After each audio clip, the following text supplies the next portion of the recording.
Hey everybody, it's Trevor here, and we're doing another Friday eBay presentation.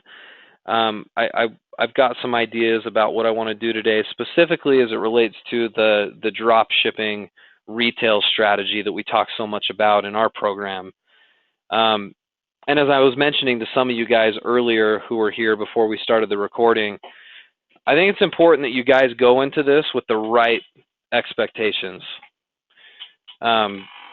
So that you know what to expect, and you don't judge yourself too harshly. I think one of the biggest problems I have is a lot of you guys are really anxious, and you're here to start a business, and you're here to to make money online as quickly as possible, and that's why we're here, right? We're trying to turn a profit. Um, but it takes a little bit of time to get it started, or it can. In some cases, you can start selling right away. And in most cases, that's what we want you to do, and we're going to move towards that direction. But sometimes it takes you a little bit longer, and I want to talk about maybe why that is. Make sure your expectations are in line with reality a little bit so that you don't judge yourself too harshly. And then I've just got a few things that I want to share with you just to put it into perspective here at the end, okay?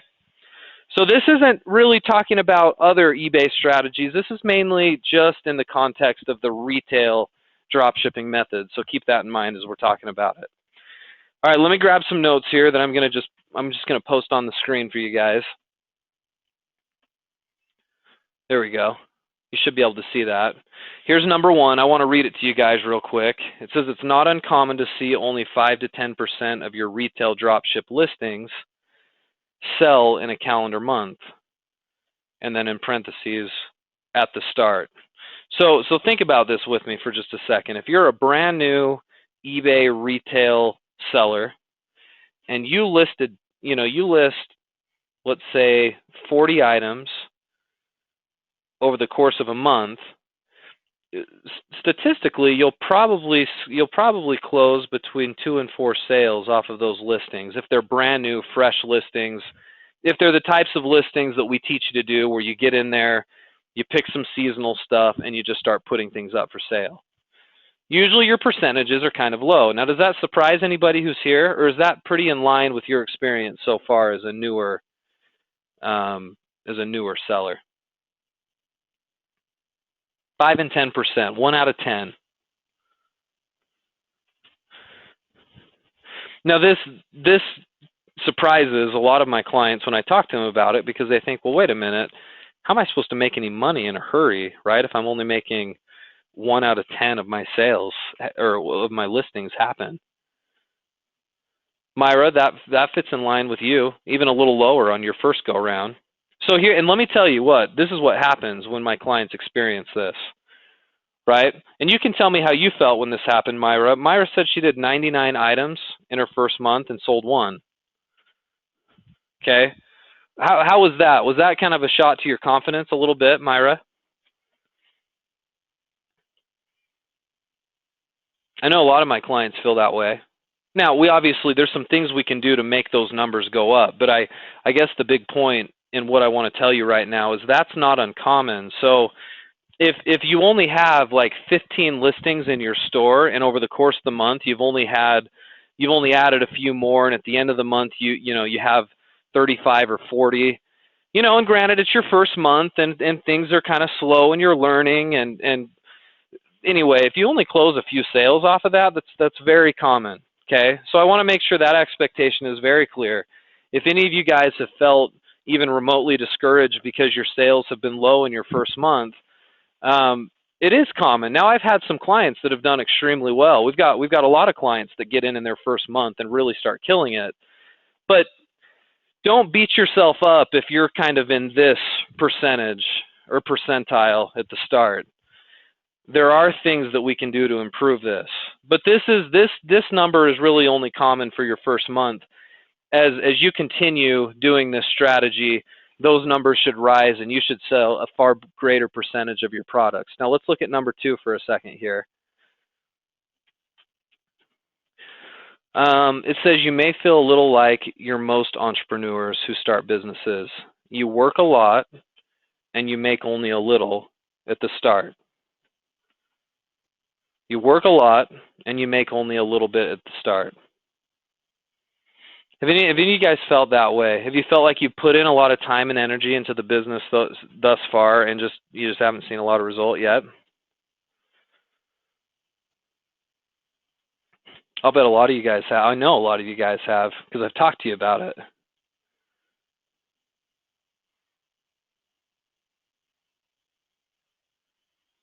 Yeah, and Sue, you're a good example of that. I know, so I can speak pretty authoritatively about Sue because Sue and I had been working together for a little while. Sue's busy working on her website more right now than anything else, but her first couple of months, she spit and sputtered a lot on eBay. That was tough. Number two is true not only if you're doing your own internet business on online like we're doing it, but I can tell you if you've ever run a business before, and I know several of you guys have prior to coming into this, if you've ever run a business before, you can relate to the fact that a business getting started is extremely front end loaded. Your time is going to be spent learning the strategies, trying to put it together before you ever make a dollar, right? Now, the thing that we tout in our program is that makes this different than starting just like any other normal business is you can actually make profit a whole lot quicker doing this than you can doing something else.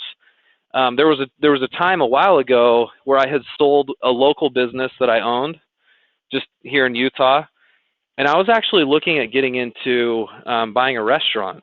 There was a restaurant I found that was for sale that the owners had to get out for such and such a reason, and it was a profitable restaurant. And I was considering buying it, and I was going to have to. I didn't end up doing it because the numbers didn't work out well, in my opinion. But I was going to have to invest.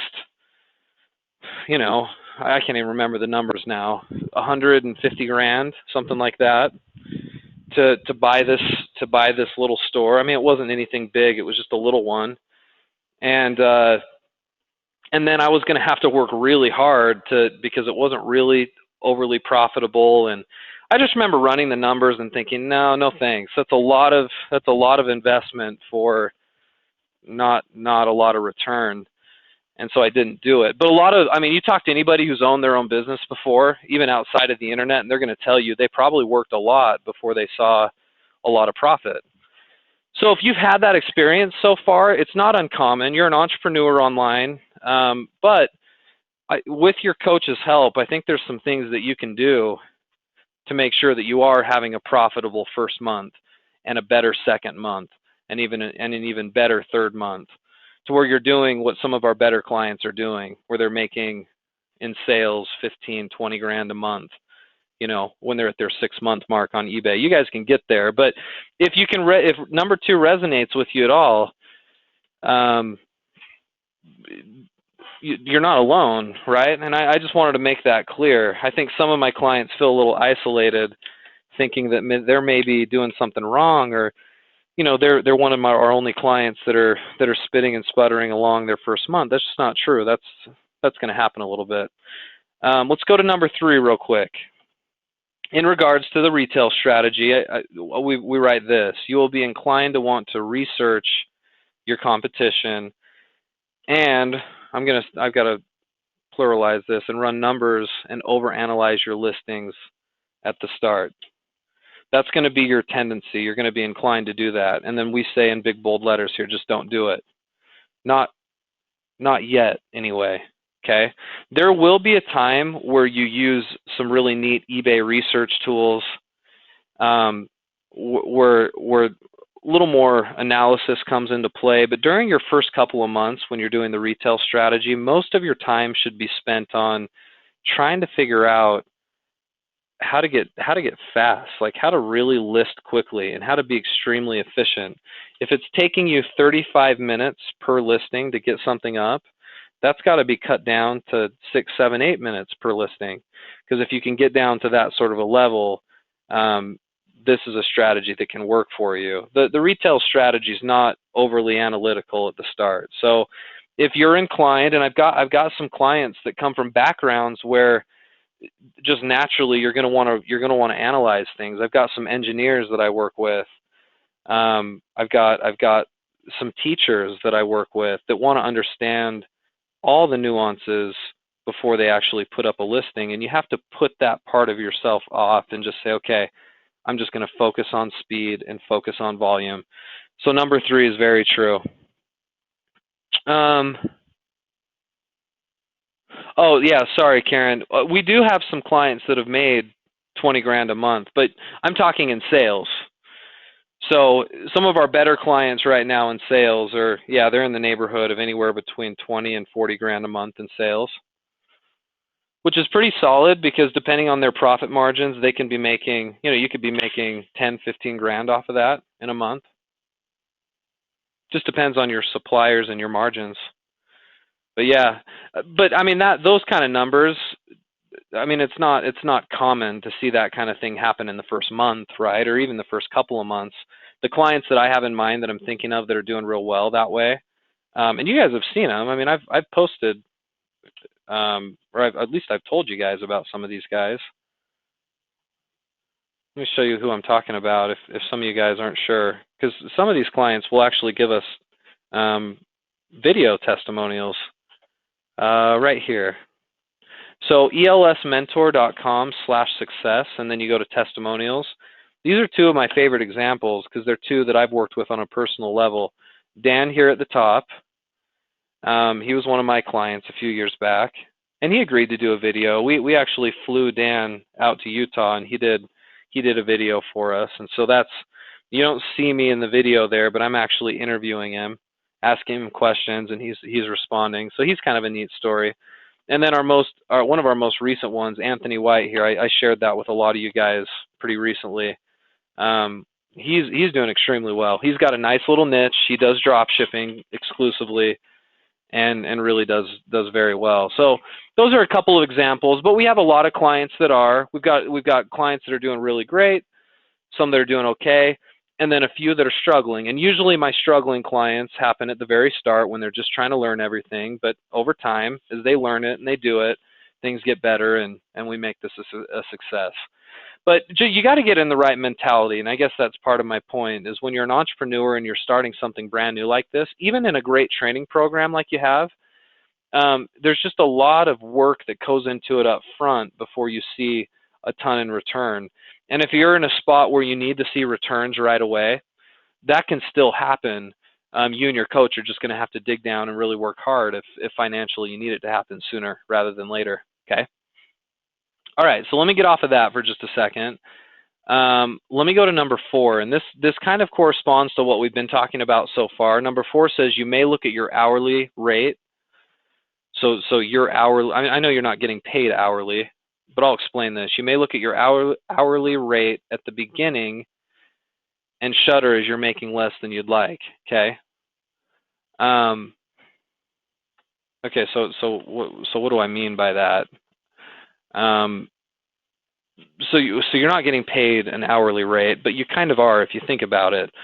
Think about this. If you work on average 20 hours a week on your business and you're making $1,000 a week in profit on your business, you are making sort of an hourly rate, right? If you average it out, you can calculate roughly what you're making per hour. So in that case, 1,000, divide by 20, so you'd be making $50 an hour if that's the case. If you're working 20 hours a week on the business and you're bringing home $1,000, you're making about $50 an hour. Now, I've done the numbers with some of you guys before. A couple of my clients, I did it with you this week. And let me just do an example so you see what I'm talking about. 5, there will be times that you wonder how you'll ever manage to make a living online. I'm sure you can relate to that. But let me look at this example here that I want to do with you guys real quick. Speaking in terms of your hourly, okay? So let's say, for example, that during your first week while you're learning this, you put up 10 listings, okay? Let's say that's your first week's worth of work. You put up 10 listings on your own. And it took you 30 minutes per listing. So if you do the math on that, that's 5 hours worth of work, right? 10 listings, 30 minutes per 5 hours of work.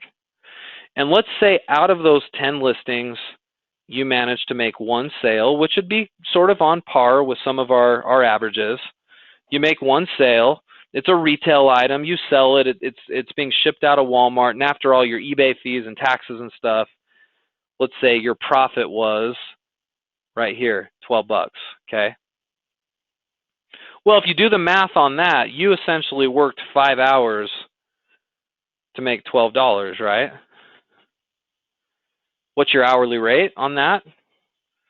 I made the math easy for us. I just did it. You're making $2.40 an hour. Now tell me, those of you guys who are here live, how many of you guys would go right now, submit an application, and sign up to work for a company that advertises they're gonna pay you a whopping $2.40 an hour? Could you make that right now?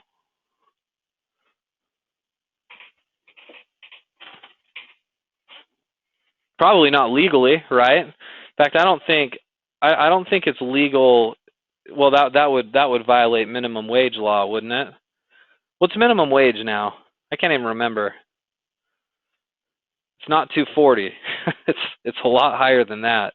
You couldn't get a job as a teenager making 240 an hour, right?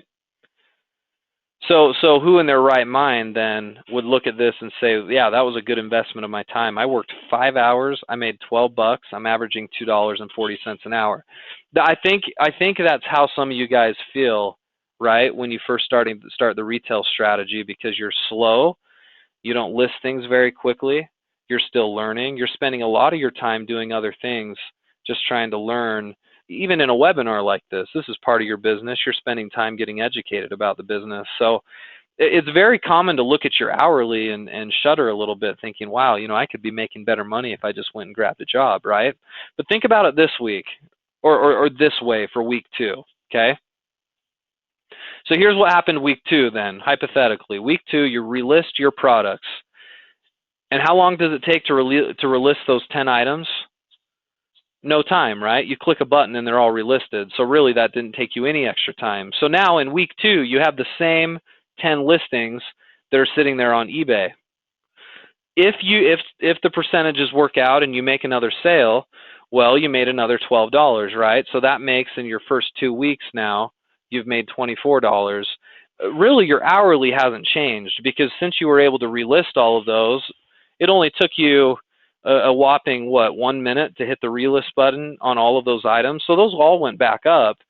And so off of that same initial 5 hours that you guys spent trying to get things started your first week, you made another sale. So you're really not making 12 bucks an hour, or I'm sorry, $2.40 an hour. Now after week 2, that initial investment of your time is now worth $4.80, right? Now it's still nothing to write home about. $4.80 isn't minimum wage either. You're still not making great money. But here's the point, guys. If in the process of time, one of those 10 items continues to sell over and over again, okay, and it's very possible. You can find sellers that continue to sell over and over again, or maybe it was that $12 item the first couple of weeks, but then the next week it was one of the other items, and then the next week it was a different of the 10, right? So every week that goes by, one or more of your 10 items continues to sell, okay? And if that's not happening, you and your coach can work on it, but just going with the averages, this is where it gets kind of exciting. Because if out of the 10 items you listed that took you 5 hours, if it sells, say, 15 times during the year, okay, during a whole entire year, of those 10 items, 15 times they sell, one or more of them, right? And let's say it takes you, what do we say? Say it took you 30 minutes to list the first time and then 5 minutes to fulfill on each sale, right? So, you found this one really good seller that took you 30 minutes during your first time. And then every time you sell and fulfill it, you guys know as well as I do, it can take you a few minutes. It can take you 5-10 minutes.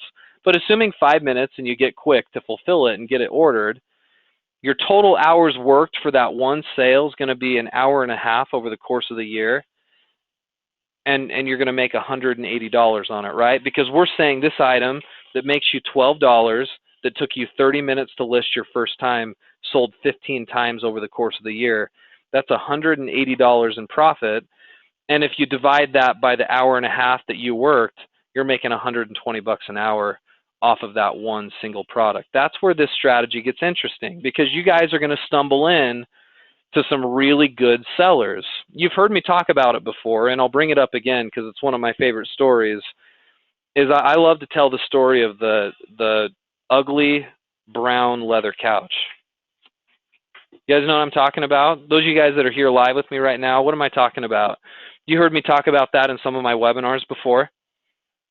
What's the story of the ugly brown leather couch that I had a client that drop shipped a bunch? If you guys don't remember, that's fine. I'm just curious who's heard it before, because I tell it all the time. It's one of my favorite stories, and it illustrates this point really well.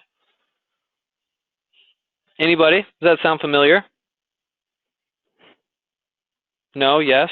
Never heard it? Okay. So imagine, in your mind's eye, imagine the most hideous leather couch that you possibly can, okay? I guess that's beauty is found in the eye of the beholder, right? But when I saw this couch, I thought it was hideous. I wouldn't want it in my house.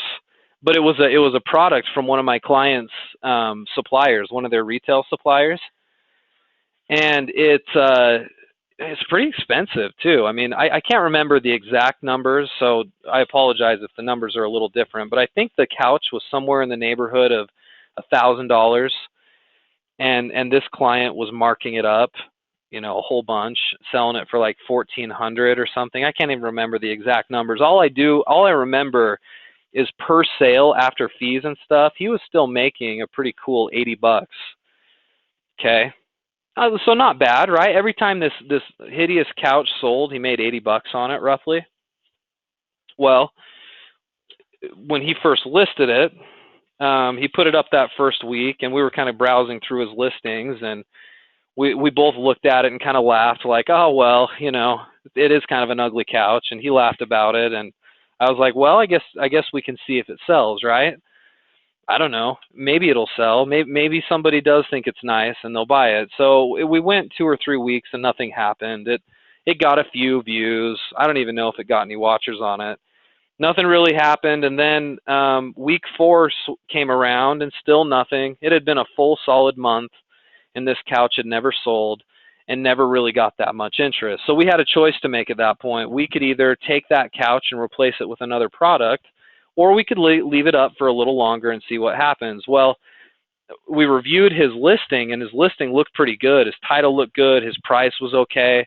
So we let it go, and finally, I can't remember if it was week 5 or week 6, the couch sold. And we were shocked and laughed about it and said, okay, I mean, somebody must like that couch. And so he got it shipped out from his supplier, and he made $80. And you know how long it took him to list that item? He was a very good lister. It only took him like 6 minutes originally to list the item.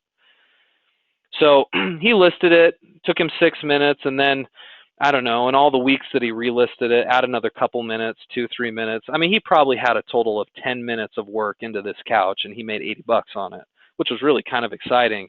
And we were both really glad that he decided to, leave it up that long, because there's just certain products, and I know some of you guys have heard me make this point before, but there's just certain products out there that don't sell every week, or don't even sell bi-weekly, or even monthly, right? Some products take 5 or 6 weeks to sell, and this was one of them. So we left it up, and over the course of a 12-month span, he had sold this thing over the course of a year, like, I can't even remember, like 8 or 9 times, just over and over and over again. It wouldn't sell very often, but every time he made a sale on it, he was bringing in $80. Well, you do the math on that, right?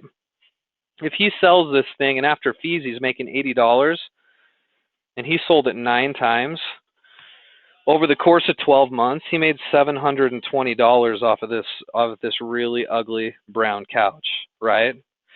And how many minutes did he have sunk into it? Well, he had 10 minutes initially to list it. Every time he fulfilled it, he had to take a little extra time with this one, because sometimes it would get shipped by freight. So I don't know, 10 minutes per sale. So sold it 9 times, that's 100 minutes, right? That's like an hour and a half of work.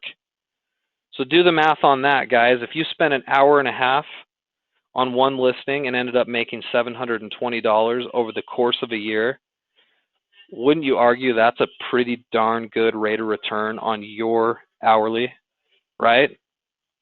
I mean, it's fantastic, right? His hourly was what, $300 or whatever on that item. And so I guess that's the point. I mean, when you guys look at what you're doing early on, we're trying to discover not only one of those ugly leather brown couches, but many of them, right? Products that you never would have thought would have sold, products that, you know, are beyond your taste, not something that you would ever think to buy.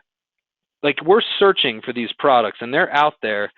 And over the course of time, as you continually optimize your listings, you're going to have a store chock full of really good products. That's why when I go back to this initial percentage right here at the top, I said during your first month, roughly 5 to maybe 10% of your listings will sell on average. That's not a good number, but if you've been doing this for 4, 5, 6 months, that number skyrockets because your store is going to be full of good sellers. Things that are proven, things you've sold in the past. You know, you're going to have lots of these items that even if they sell once a month or even once every 2 or 3 weeks, if you've got 500 listings in your store that sell kind of like that, you can see why the retail strategy can actually make you really sizable money. You can see why that Dan and Anthony are making really good money because they're doing this. It just took them a little while to get it going. So I hope that puts a few things into perspective for you guys. So don't misconstrue what I'm saying. I'm not saying you can't make good money right away doing this, because you can. And I've had clients make good money right away in the retail strategy. But if you're one of those people that is struggling up front, don't dismay, okay? You're going to be fine. Just make sure you stick with it. The only time that we fail at this strategy is if we give it up and we decide that, you know, it's not working for us and we want to try something else that's going to be faster. This is your best bet to bring in money in a hurry. So if you're in a tough spot financially, we really want you to stick with this strategy at the beginning. And granted, this isn't the only thing you do in the program with us, right? You do websites with us. You can do some link posting and some affiliate marketing, and we're teaching about that stuff as the program moves along. And so if eBay really isn't your forte, that's okay. We'll move on to something else. But I really want to encourage all of you guys to just understand that you're not the only one that's struggling, and that these are some real things that take place for all of my clients. And I think it's good for everybody just to get that little check to know you're not the only one struggling as you're getting your business off the ground. Because you talk to any entrepreneur who's ever made any sizable amount of money, and they're going to tell you the same thing. The start wasn't necessarily the most enjoyable part of the experience, right? Okay, so I'm just gonna step right off of my soapbox and stop preaching at you guys for just a second. If you've got any comments on what we've talked about, I'd love to hear it. If there's anything here that you felt like really resonated with you, I'd love to hear it in the comment section, and then we'll finish up, and I'll let you guys go enjoy your Friday. How's that sound?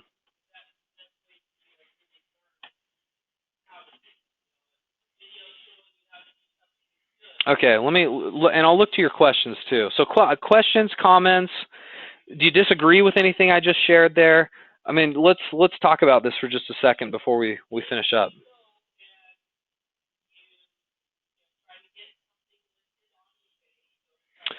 Good question, Robin and Robert. So you guys said, how can you get your drop shipping retailer to put 3 or 4 of one item set aside just for you if the item's hot? You really can't. I mean, that's truly the one downside of drop shipping. If you stumble upon something that's super hot, that's moving in a hurry, the only way you can guarantee that they'll have that thing in stock is if you buy a bunch up front for yourself. Now, depending on your supplier, you might be able to work out a deal with them if you have a really good relationship. But for the most part, if you're running the retail strategy and you're just working with a cold retailer that's out there, you don't really have this this real personal relationship, you probably won't be able to set something apart. So that's tough. That's one of those where, guys, you got to strike when the iron's hot. If it's selling really well, get out there and try to sell as many as you can, and when it runs out of stock, try to be the first one to sell it again when it gets back into stock. That's a common problem for sure. Good question. Yeah, good. I'm glad to hear you say that, Frank. Frank says your comments are well taken and spot on. There's a learning curve, and it's different for each person. It is. It's amazing. I mean, I'll have clients that'll list like their first 10 items, and 6 of them will sell. You know what I mean? Like, and I don't even know why, because they're doing the same thing I'm teaching everybody else. And then I'll get a couple of clients like Myra, like you, who's done 99 listings their first month, and they're struggling. They're only closing a couple of sales. And so it's like, well, wait a minute, what's the difference? And usually if your coach is good enough, they can get in and really figure out why your listings aren't doing better and what you can do differently. And we really pride ourselves on that. You can usually diagnose the problem, but sometimes it takes, sometimes there's a little luck involved too. Seriously, I mean, that's part of it during your first month, but it'll be a little inconsistent until you get more than just 100 items. I mean, we want you guys to have several hundred, and that really makes it to where the inconsistencies aren't much of a problem. Good, Cliff. I'm glad you feel that way. Yeah, I feel like a lot of you guys did. That's kind of why I felt inclined to share this webinar with you this week, just to bring you back down to reality if you're feeling in the dumps about the retail strategy. Yeah, I agree. Frank says the biggest concern is disappointing your coach and then starting to think they're losing interest in you. They're not. They're always there to help you if you ask for it. I agree. We're not.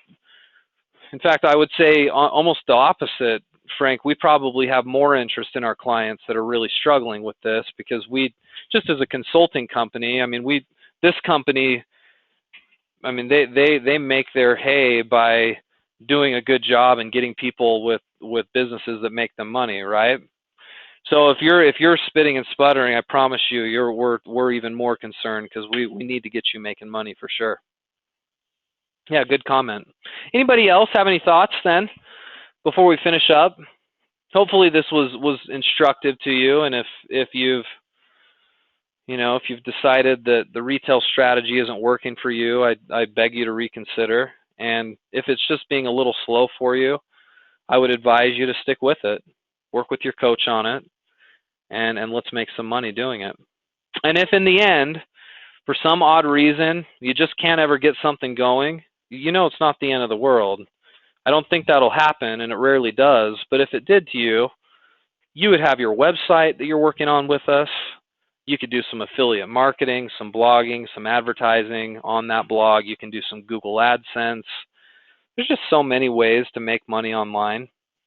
This is just hopefully the start for most of you guys, especially if you're struggling financially. We like this to be what puts you in a good position so you can focus on other things without having to worry about your pocketbook all the time.